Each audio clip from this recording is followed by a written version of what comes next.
J'espère que vous allez bien, j'espère que vous vous portez bien.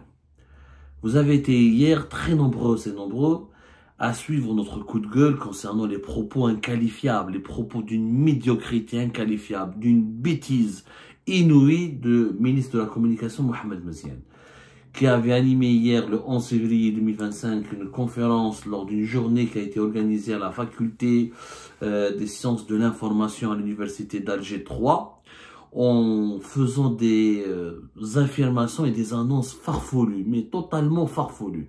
C'était un colloque national parlant des médias et du développement. Ça s'est passé à la faculté des sciences de l'information et de la communication, Alger 3, université Alger 3. Vous avez tous suivi ce qu'il a dit, on vous a fait écouter le passage.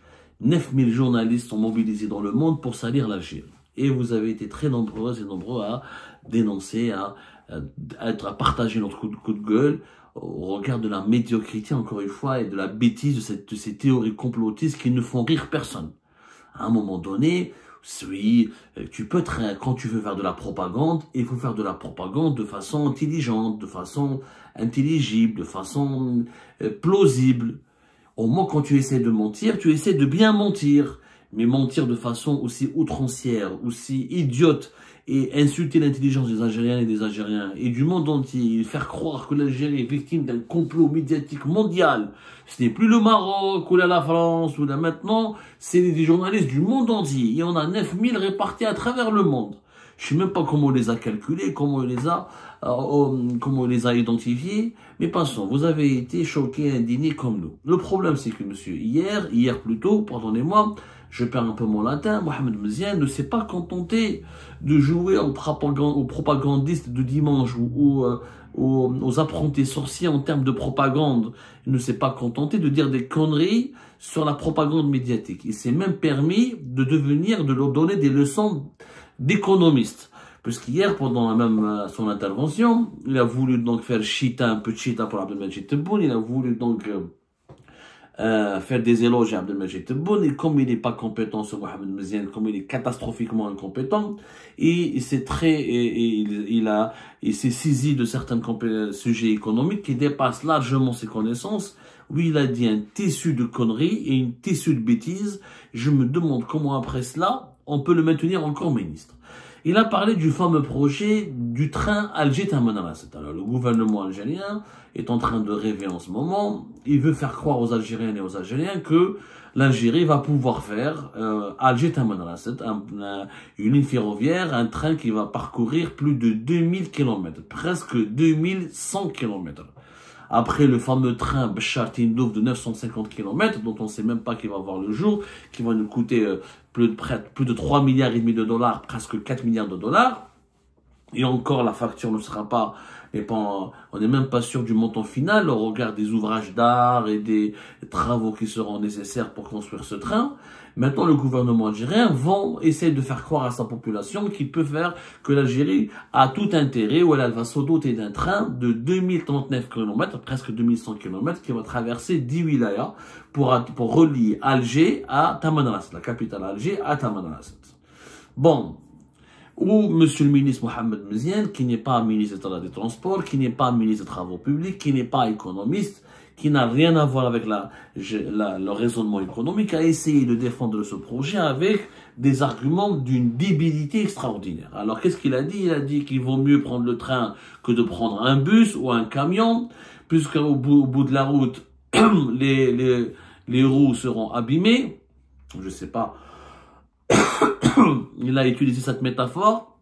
Il leur a dit, si on prend le train ou le bus pour aller d'Alger jusqu'à Tamanrasset, ça va nous coûter plus de 20 millions de centimes, plus de 200 000 dinars, à cause des pneus qu'il faudra remplacer. Une fois arrivé sur place, il faisait référence à l'état catastrophique des routes. Donc nous avons un ministre de la communication qui reconnaît que les routes dans notre pays sont catastrophiques, parce qu'il n'est pas normal de changer 2-3 pneus au bout de 2000 km. Là. Dans les pays développés, tu peux circuler 2000, 3000, 4000 km, tu changes pas de pneus. Quand c'est des routes balisées, bien goudronnées, bien bitumées, bien entretenues, il n'y a pas de problème là-dessus. Faut vraiment, sauf si tu fais du rallye en plein désert, c'est autre chose. Enfin, on peut parcourir 2000 km sans faire du rallye. On n'est pas censé traverser des terrains rocailleux, ou des terrains marécageux, je sais pas quoi. Une route est une route. Donc, ouais, il a dit, le ministre de la Communication, je sais pas s'il a été vulcanisateur dans un passé récent, ou c'est un spécialiste des roues, il a insisté, avec un bus ou avec un camion, on va perdre 200 000 dinars parce qu'il faudra changer les pneus et tous les frais supplémentaires.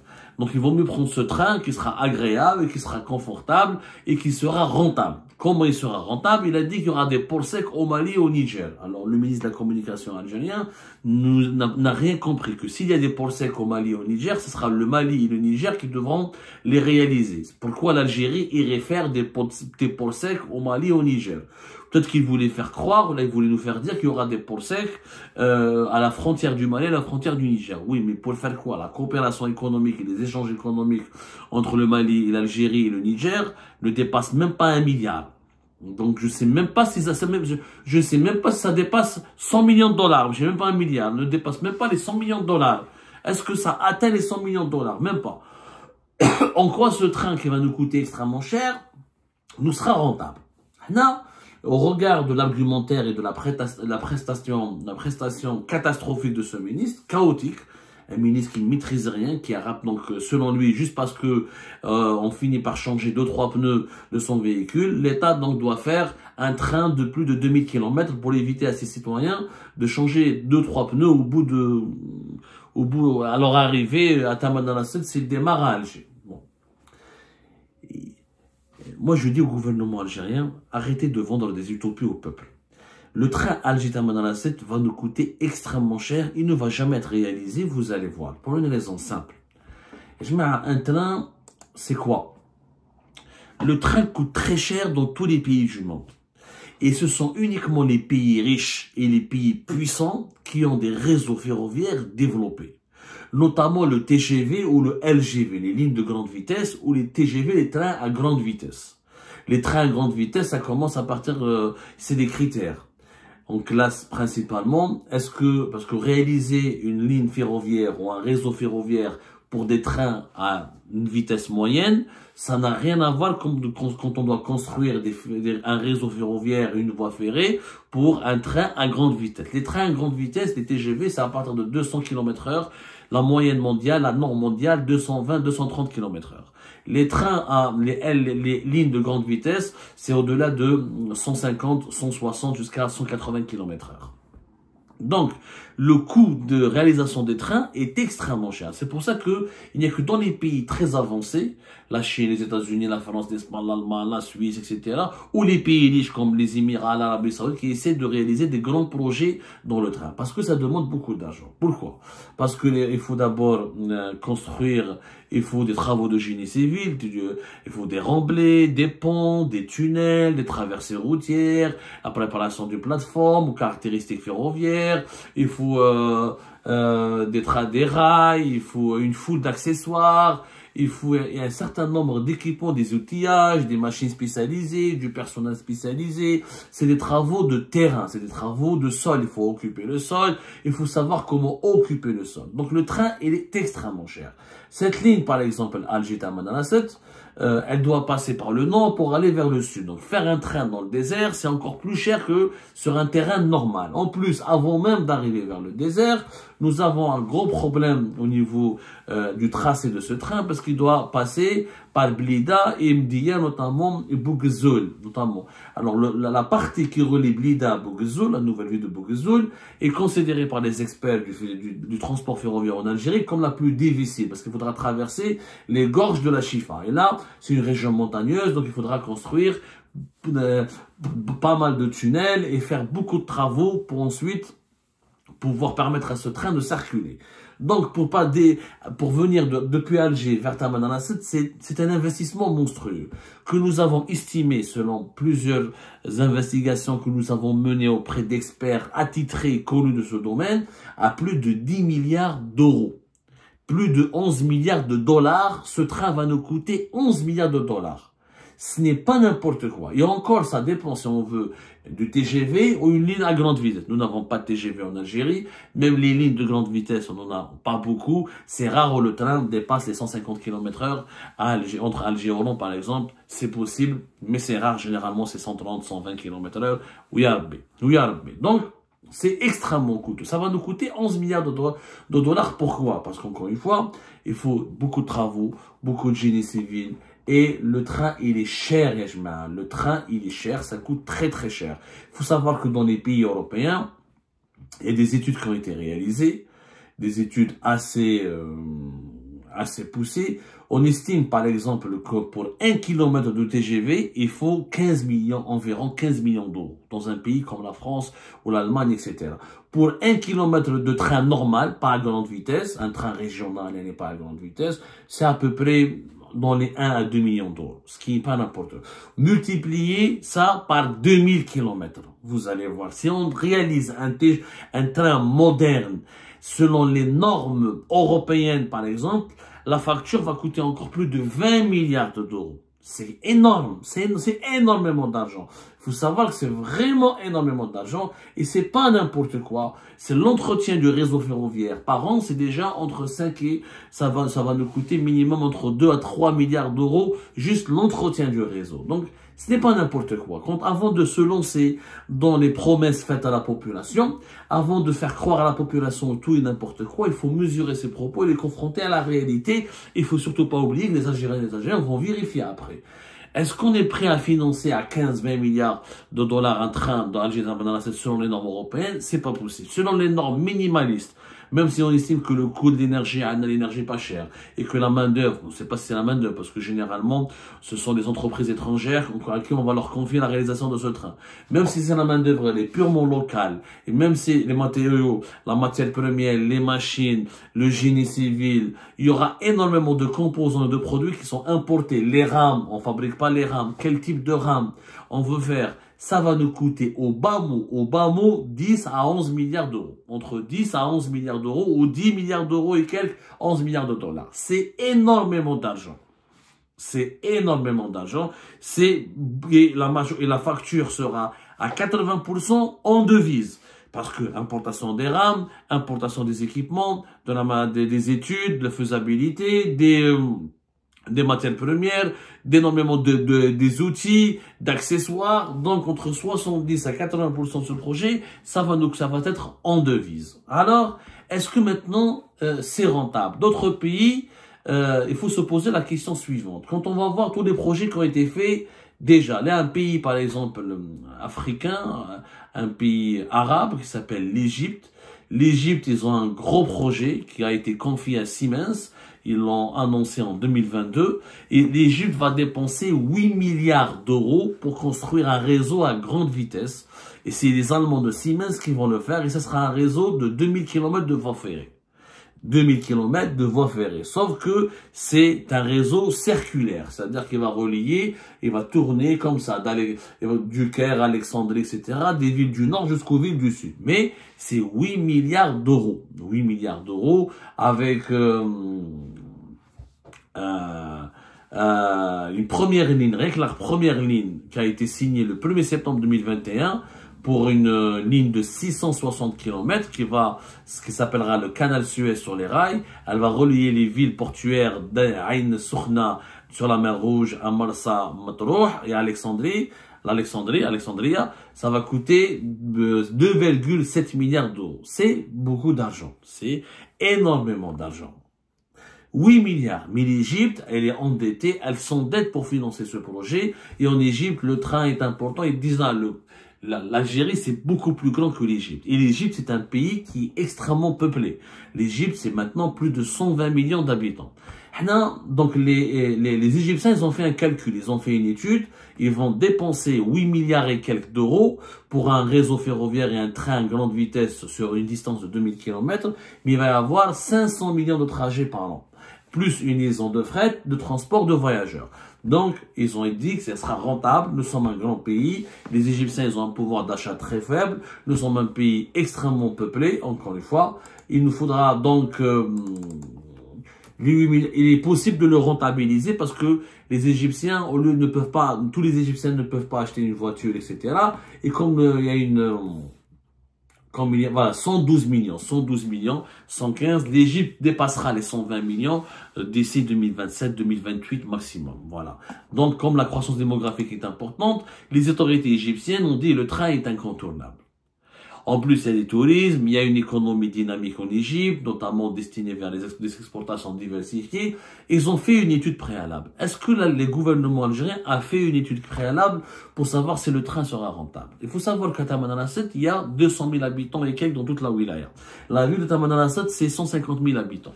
À peu près 150 000 à 160 000.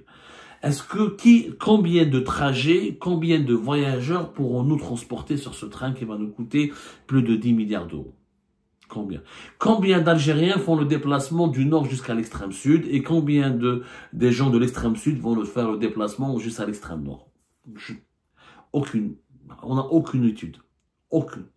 Combien de gens de Tamanrasset doivent aller par semaine ou par mois jusqu'à la capitale? Et combien de personnes de la capitale, d'individus qui sont originaires de la capitale, combien de fois doivent-ils aller à Tamanrasset? Et pour faire quoi?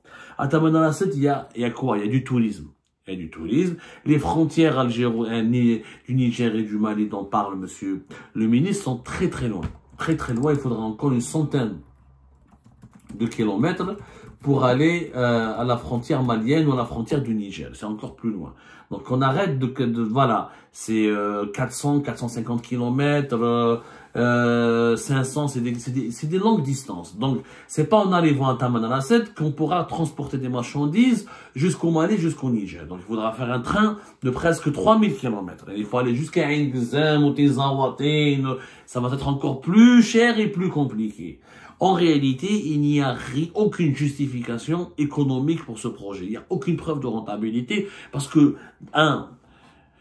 l'essentiel des touristes qui viennent vers le sud et l'extrême sud, ce sont les étrangers. Ils viennent par avion depuis Alger, le transport aérien, ça suffit largement. Il n'y a pas des millions de personnes qui visitent le Grand Sud algérien pour justifier qu'un train soit opérationnel plusieurs fois par jour, plusieurs fois par mois et par semaine, et pour le rentabiliser. Rien. Et les déplacements entre le nord et le sud, l'extrême sud, il est très peu peuplé, 200 000 habitants et quelques, c'est un quartier. Bab el Oued à Alger, elle est peuplée avec plus de 300 000 habitants.